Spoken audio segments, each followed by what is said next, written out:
Hello बच्चों, आज मैं आप लोगों के साथ फर्स्ट चैप्टर चालू कर रहा हूँ इकोनॉमिक्स का। माइक्रो इकोनॉमिक्स से हम स्टार्ट कर रहे हैं 11th की इकोनॉमिक्स।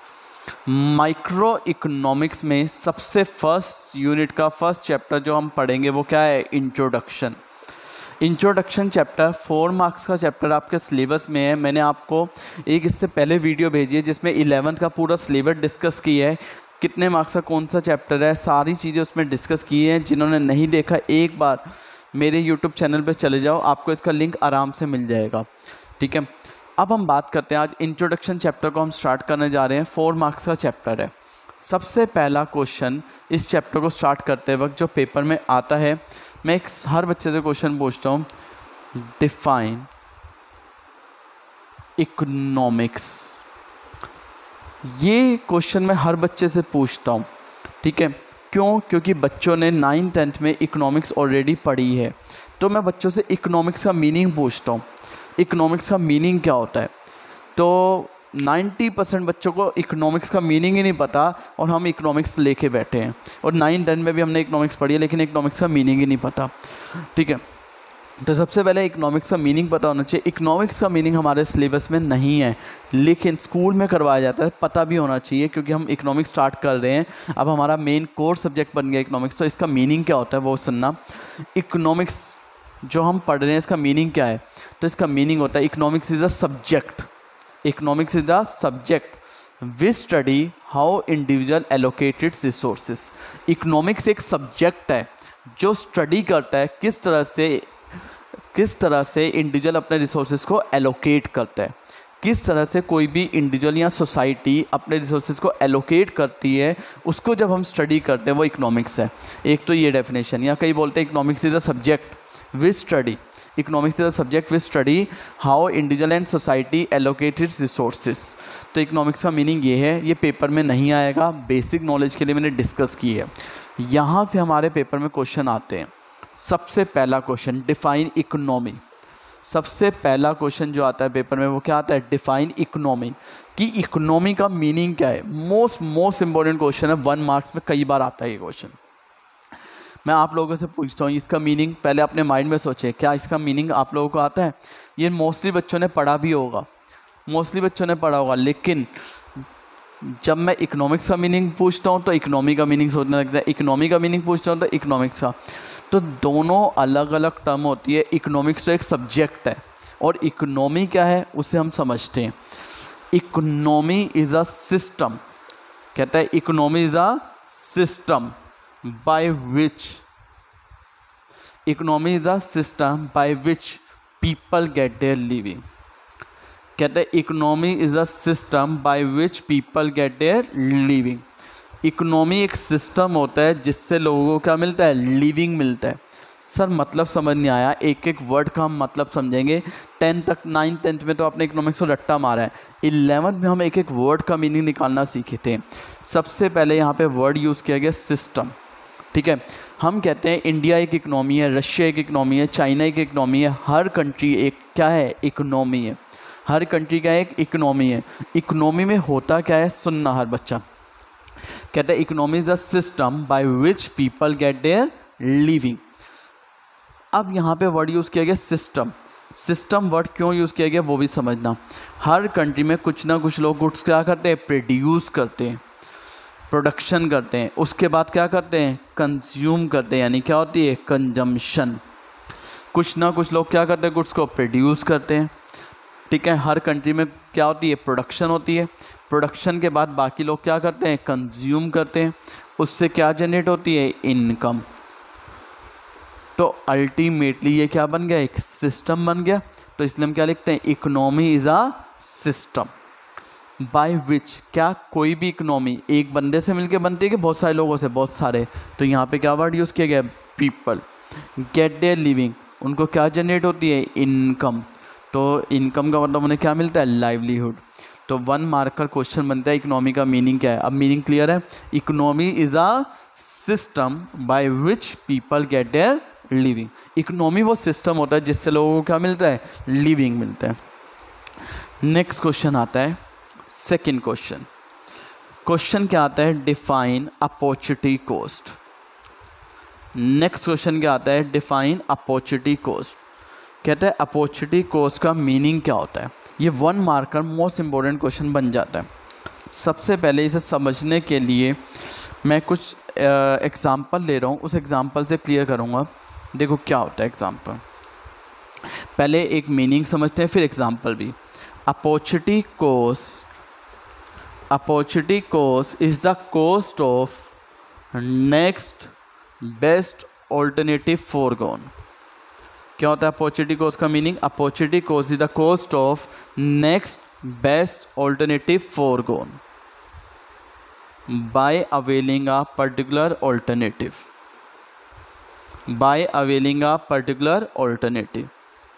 इस लाइन का मीनिंग क्या होता है, हर बच्चा इसे समझना।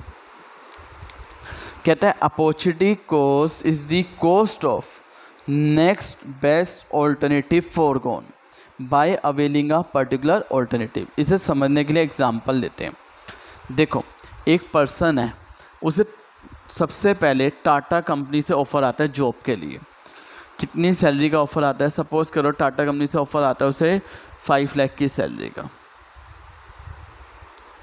सेम टाइम पे उसे रिलायंस ने ऑफ़र दिया 4 लाख का, ठीक है। और उसी टाइम पे एक स्कूल से ऑफ़र आता है स्कूल में पढ़ाने के लिए 2 लाख की सैलरी का। कितनी सैलरी का, 2 लाख का। अपने ही स्कूल से आता है बच्चे को ऑफ़र। बताओ कौन सा ऑल्टरनेटिव आप अवेल करोगे, टाटा, रिलायंस, स्कूल? टाटा का, ऑब्वियस सी बात है। जब आप टाटा का ऑल्टरनेटिव अवेल करोगे आपके हाथ से कौन सा चला जाएगा, रिलायंस का भी और स्कूल का भी ऑफ़र आपके हाथ से चला जाएगा, ठीक है। और रिलायंस और स्कूल में सबसे बेस्ट ऑल्टरनेटिव कौन सा है, रिलायंस। तो रिलायंस क्या बन गया, अपॉर्चुनिटी कॉस्ट। क्या बन गया रिलायंस, अपॉर्चुनिटी कॉस्ट। सपोज़ करो टाटा ऑफ़र दे रहा था बेंगलोर, इसने कहा नहीं मेरे को बेंगलोर नहीं जाना। इसने कौन सा ऑफ़र एक्सेप्ट कर लिया बच्चे ने, रिलायंस का।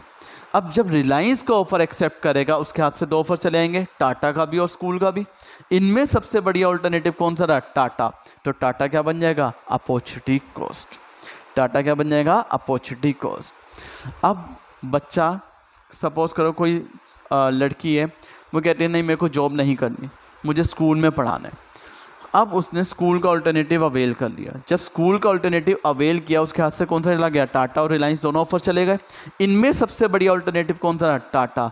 तो टाटा क्या बन गया, अपॉर्चुनिटी कॉस्ट। तो opportunity cost is the cost of next best alternative. जो नेक्स्ट बेस्ट ऑल्टरनेटिव मेरे हाथ से चला गया, फोरगोन, जो मेरे हाथ से चला गया किसकी वजह से, by availing a particular alternative.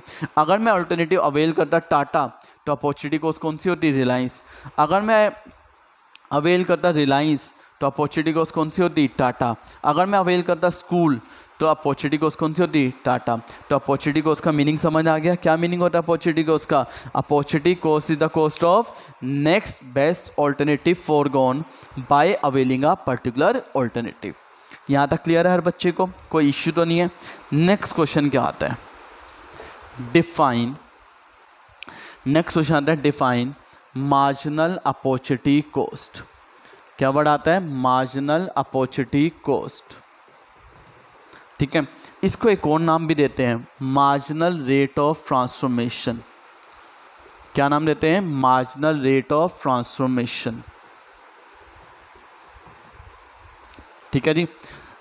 Marginal opportunity cost को शॉर्ट में डिनोट करते हैं MOC से, और मार्जिनल रेट ऑफ ट्रांसफॉर्मेशन को किससे डिनोट करते हैं, MRT से। MOC और क्या बोलते हैं, MRT, कोई भी वर्ड यूज़ कर सकते हैं। MOC मार्जिनल अपॉर्चुनिटी कॉस्ट और marginal rate of transformation MRT।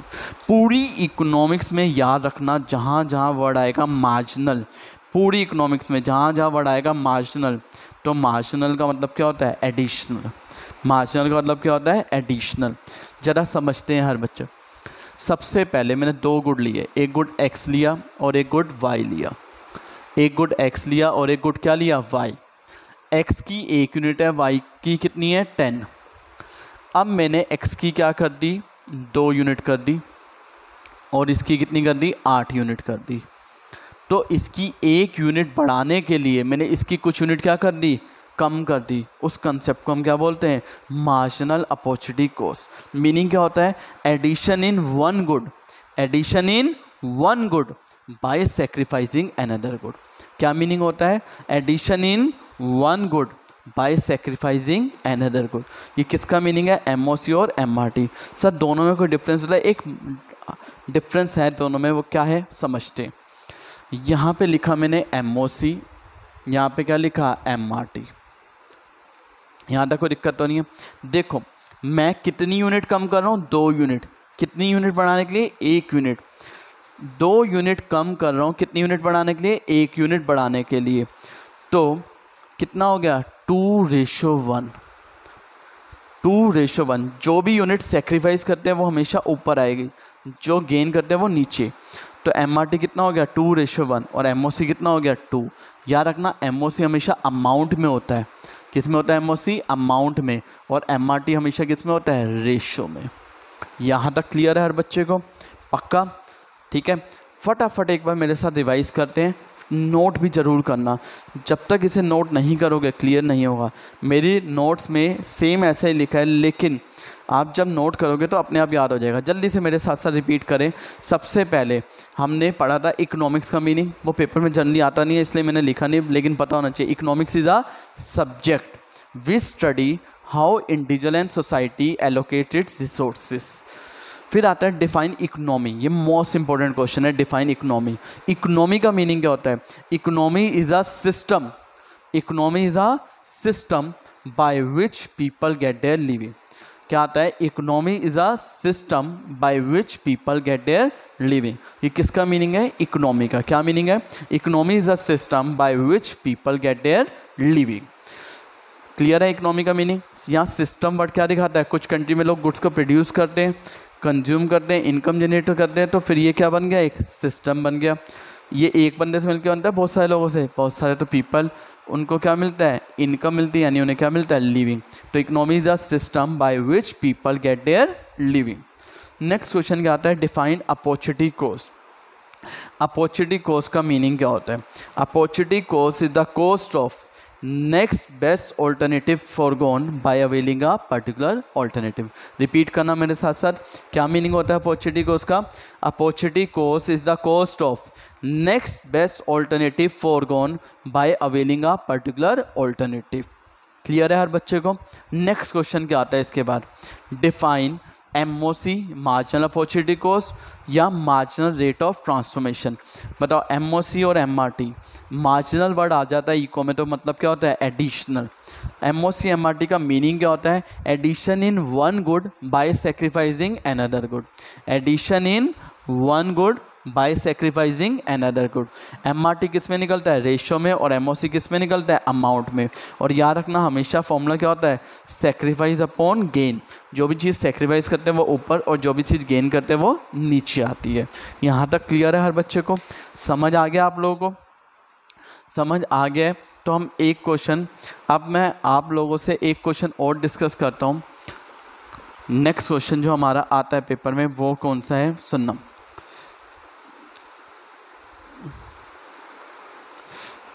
Define economizing of resources. क्या वर्ड आता है, define economizing of resources. Word है इकोनोमाइजिंग ऑफ रिसोर्सेस। तो वर्ड सुनना, इकोनोमाइजिंग। इकोनोमाइजिंग का मतलब होता है प्रॉपर यूटिलाइजेशन ऑफ रिसोर्सेस, यानी जहाँ पे भी रिसोर्सेज का प्रॉपरली यूटिलाइजेशन होता है उसे हम क्या बोलते हैं, इकोनोमाइजिंग ऑफ रिसोर्सेस। यानी जहाँ पे भी रिसोर्सेज का प्रॉपर यूटिलाइजेशन होता है उसे हम क्या बोलते हैं, इकोनोमाइजिंग ऑफ रिसोर्सेस। क्लियर है सबको, पक्का। अभी हम यहीं तक कर रहे हैं, एक बार फटाफट मेरे साथ साथ जल्दी रिपीट करेंगे। Define economy. इकोनॉमी का मीनिंग क्या होता है, बोलो बच्चों मेरे साथ साथ, economy is a system, economy is a system by which people get their living. क्या मीनिंग होता है, economy is a system by which people get their living. Next question क्या आता है, डिफाइन अपॉर्चुनिटी कॉस्ट। क्या मीनिंग था opportunity cost का, opportunity cost is the cost of next best alternative forgone by availing a particular alternative. क्या meaning है, opportunity cost is the cost of next best alternative forgone by availing a particular alternative. Next question क्या आता है, define MOC और MRT. तो MOC और MRT का meaning क्या होता है, addition in one good by sacrificing another good. और लास्ट वर्ड क्या आता है, इकोनोमाइजिंग ऑफ रिसोर्सेज। तो इकोनोमाइजिंग का मतलब क्या होता है, प्रॉपर यूटिलाइजेशन ऑफ रिसोर्सेज। मैं आपको इसके नोट्स भी 1-2 दिन में व्हाट्सएप पे भेज दूंगा आपके ग्रुप में। तब तक के लिए बाय बाय, शुक्रिया।